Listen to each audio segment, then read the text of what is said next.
નમસ્તે મિત્રો, આપણે આજે એક પ્રશ્નપત્રની ચર્ચા કરીએ કે પ્રશ્નપત્રની અંદર આવું એક વાક્ય આપ્યું છે કે હી રાઇટ્સ એ લેટર એવરી ડે, તે દરરોજ પત્ર લખે છે.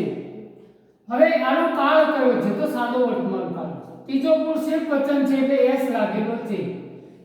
ક્રિયાપદને એસ અથવા એસ લાગે. હવે મિત્રો એમ થાય કે જ્યારે પેસિવ રચના બનાવો ત્યારે કર્મને તમારે આગળ લાવવું પડે અને કર્તાને તમારે પાછળ લઈ જવું પડે. એના આગળ બાય મૂકી અને કર્તા મુકાય છે, પણ કર્મ વિભક્તિ મુકાય. આ યાદ રાખો, કર્મ વિભક્તિ આપણને બનાવતા આવડવું જોઈએ. દાખલા તરીકે હિન્દુ કર્મહીન થાય તો એ કર્મ વિભક્તિ બનાવવું. હવે કર્મ હોદવાની પ્રક્રિયા થોડીક અઘરી પણ છે અને સહેલી પણ છે. અઘરી એટલા માટે છે કે જો કર્મ ના જડે તો તમને પેસિવ આવડે નહીં. પણ કર્મ હોતું હોય તો શું કરવાનું? તો તમારે પહેલા ક્રિયાપદ હોતી કાઢો. હવે ક્રિયાપદનું ગુજરાતી કરો. શું લખે છે? સૂચિ પ્રશ્ન પૂછો. ક્રિયાપદ શું લખે છે? અંગ્રેજીમાં વોટથી પ્રશ્ન પૂછવાનો તો તરત જ તમારે ડાયરેક્ટ ઓબ્જેક્ટ મળી જાય. અને ડાયરેક્ટ ઓબ્જેક્ટ કહે એટલે કર્મ મળી જાય. અને આ કર્મ મળી જાય પછી એને લઈ દો આગળ. બરાબર. હવે કાળ કયો છે? સાદો વર્તમાન કાળ. તો ટુ બી નું ક્રિયાપદ ઇઝ, એમ અથવા આર મુકાય. એ લેટર ત્રીજો પુરુષ એકવચન ઈટ ગણાય એટલે એના પ્રમાણે અહીં ઈજ મુકાય. પાછો સાદો વર્તમાન કાળ છે એટલે ટુ બી નું સાદા વર્તમાન કાળનું રૂપ લેવું પડે. હવે રાઇટ નું ભૂતકૃત શું થાય? રિટન થાય. રાઇટ, રોટ, રિટન. તો જે ત્રીજી લાઈન જેને આપણે કહીએ છીએ એટલે પાસ્ટ પાર્ટિસિપલ કહીએ છીએ. તો એ પાસ્ટ પાર્ટિસિપલ મૂકવું પડે. પછી બાય મૂકી અને કર્તા જે છે એ કર્મ વિભક્તિમાં લઈ જવું પડે. સર્વનામ હોય તો કર્મ વિભક્તિમાં, અને જો નામ જ આપેલું હોય તો નામ તમે સીધો મૂકી શકો છો. હવે એના પછી સમય, જો સમય કે આવું બધું હોય તો પાછળ અલગતાથી છેલ્લે મૂકી દેવાનું એટલે એ થઈ જાય. આ વાક્ય પેસિવ થઈ જાય. હવે આ જે ચાર વાક્યો આપ્યા હોય બરાબર, એમાં આ વિધાન છે એવું સમજી લો તમે. તો આ વિધાન, આ જે વિધાન છે એ આ ત્રણ ચાર વાક્યો આપ્યા હોય તો એમાં આ જે વિધાન છે એ તમારે સમજી લેવાનું, કારણ કે એ letter is written by him every day. તો આ વિધાન સાચું છે. આ રીતે આનું પેસિવ બનાવી શકાય છે.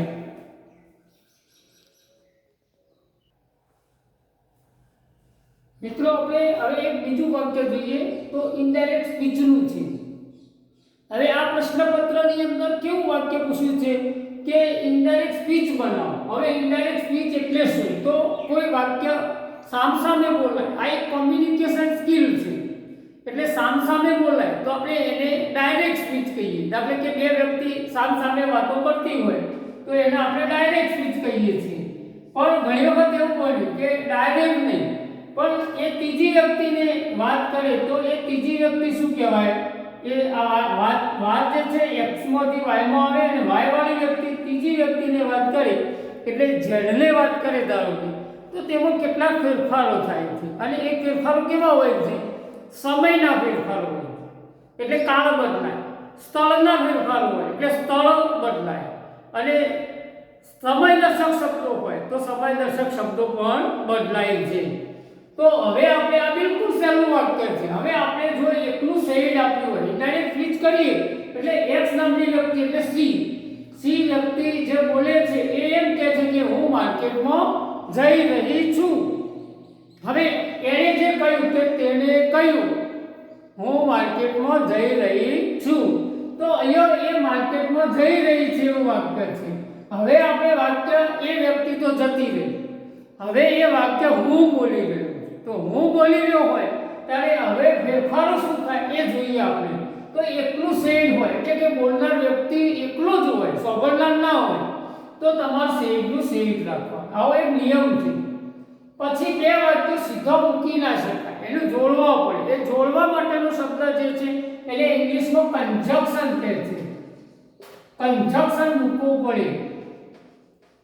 કન્જક્શન મૂક્યા પછી એટલે કે કન્જક્શન આપણે ડેટ મૂકી દીધી. એ મૂક્યા પછી હવે I am going to the market છે તો આઈ એટલે કોણ? સર્વનામોના ફેરફારો. આ નિયમ મિત્રો યાદ રાખો. સર્વનામોના ફેરફારો બોલનાર અને સાંભળનાર પ્રમાણે થાય છે. તો બોલનાર વ્યક્તિ આઈ છે. કોણ બોલે છે? તો સી બોલે. તો હું બોલતો નહીં, હું તો ફક્ત એની માહિતી આપું છું. એટલે એ બોલનાર વ્યક્તિ જે હતી એ સી હતી. એટલે આઈ નું તમારે શું કરવું પડે? સી કરવું પડે. એટલે સર્વનામ સી થઈ જાય. ત્યાર પછી એનો કયો કાળ છે? તો સાદો વર્તમાન કાળ છે. તો તમારે એનો સાદો વર્તમાન કાળ જે છે એનો ફેરફાર તમારે કરવો પડે. તો સાદા વર્તમાન કાળનું તમારે એનો સાદો ભૂતકાળ કરવો પડે. એટલે તમે સાદો ભૂતકાળ કરી દો એટલે વાક્ય બદલાઈ જાય. હવે કાળના ફેરફારો કેવા છે?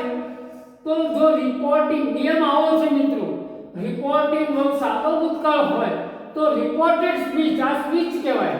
આ આખી સ્પીચ છે, આ આખી સ્પીચ છે. તો રિપોર્ટેડ સ્પીચના વાક્યમાં ફેરફારો થાય છે. કેવા ફેરફારો થાય છે? તો સાદો વર્તમાન કાળ હોય તો સાદો ભૂતકાળ થાય, ચાલુ વર્તમાન કાળ હોય તો ચાલુ ભૂતકાળ થાય, પૂર્ણ વર્તમાન કાળ હોય તો પૂર્ણ ભૂતકાળ થાય, સાદો ભૂતકાળ હોય તો પૂર્ણ ભૂતકાળ થાય. પછી મોડલ ઓક્સિલરી હોય, દાખલા તરીકે shall, will, may, can, could, must, would, might આવા હોય તો એના પણ ફેરફારો થાય. જો હવે કાળના ફેરફારો કરવા પડે તો ચાલુ વર્તમાન કાળ છે તો અહીંયા તમારે ચાલુ ભૂતકાળ કરવો પડે. એટલે કે ઇઝ, એમ, આર હોય તો અહીંયા તમારે વોઝ અથવા વેર કરવું પડે. એટલે સી પ્રમાણે વોઝ કરવું પડે. હવે ગોઈંગ છે તો ચાલુ વર્તમાન કાળ છે તો એનો ચાલુ ભૂતકાળ થઈ ગયો. એટલે પ્રેઝન્ટ પાર્ટિસિપલમાં કોઈ ફેરફાર ન થાય. ટુ ધ માર્કેટ તો આ રીતે વાક્ય થાય છે. એ સ્થળ છે એમને મૂકી દેવાનું. જો હવે અલ્પવિરામ અને ઇન્વર્ટેડ કોમામાં અહીંયા વાક્ય હોય છે. આ યાદ રાખવાનું મિત્રો. એ અહીંથી નીકળી જાય. કેમ નીકળી જાય? કારણ કે બોલનાર વ્યક્તિ જ્યારે પોતાનું વાક્ય બોલે ત્યારે એ અવતરણ ચિહ્નોમાં, એટલે ઇંગ્લિશમાં ઇન્વર્ટેડ કોમામાં મુકાય છે. અહીંયા ઇન્વર્ટેડ કોમા ઇનડાયરેક્ટ સ્પીચ કરતી વખતે મૂકવામાં આવતો નથી. જો સાચું વિધાન આવીએ છે એટલે આ એનો જવાબ થાય.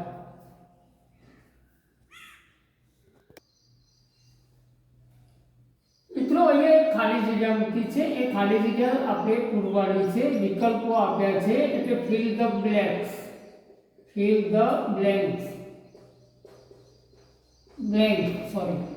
fill in the blank, ખાલી જગ્યા પૂરવા. હવે by the time you arrive, તમે આવશો, આવો છો, બરાબર. વી ખાલી જગ્યા ઓલરેડી લેફ્ટ. તો અહીંયા તમે આવો છો એવું વાક્ય છે કે તમે આવશો એટલા પહેલો તો અમે ક્યારનાય જતા રહ્યા હશું. એટલે દાખલા તરીકે એક વ્યક્તિ નું ટોળું, એક વ્યક્તિ બેઠો હોય અને એ પેલા ટોળાને એમ કહે છે કે તમે અહીં આવશો ને એટલે તો હું ક્યારે જતો રહ્યો છું. એટલે તમે આવશો એ સાદા વર્તમાન કાળમાં એને મૂક્યું છે. પણ અહીંયા ક્યારના અમે જતા રહ્યા હશું તો અહીંયા તમે હેડ મૂકી શકો. હેવ પર કોઈક વખત વિચારી શકો કારણ કે અહીંયા વર્તમાન કાળ છે. યાર ભૂતકાળ હોત તો તમારે હેડ આવત. એટલે અહીંયા હેડ ઓપ્શન આવે છે. એટલે આ રીતે પૂર્ણ ભૂતકાળનું વાક્ય બનાવ્યું છે.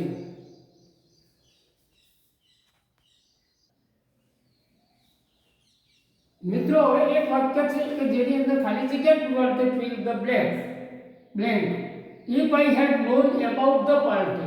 જો હવે if થી વાક્ય રચના છે. આ યાદ રાખો કે આ કન્ડિશનલના પ્રકાર છે.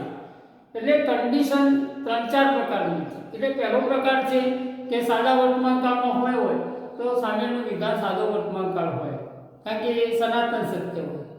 બીજો પ્રકાર જો શરત કમ્પ્લીટ થયેલી હોય તો પહેલું વાક્ય સાદા વર્તમાન કાળનું અને સામેનું વાક્ય સાદું ભવિષ્યકાળ. પણ અહીંયા એવું છે કે સબ્જ્યુનિક્ટિવ મૂડ છે. સબ્જ્યુનિક્ટિવ મૂડ એટલે ધારણાત્મક વાક્ય છે. આઈ હેડ નોન અબાઉટ ધ પાર્ટી. જો અહીંયા હેડ પ્લસ પાસ્ટ પાર્ટિસિપલ છે. આ યાદ રાખવાનું. જો હેડ પ્લસ પાસ્ટ પાર્ટિસિપલ હોય તો આનું ગુજરાતી એવું થાય જો હું પાર્ટી વિશે જાણતો હોત તો આઈ ખાલી જગ્યા ગોન તો I had gone, sorry I would have gone.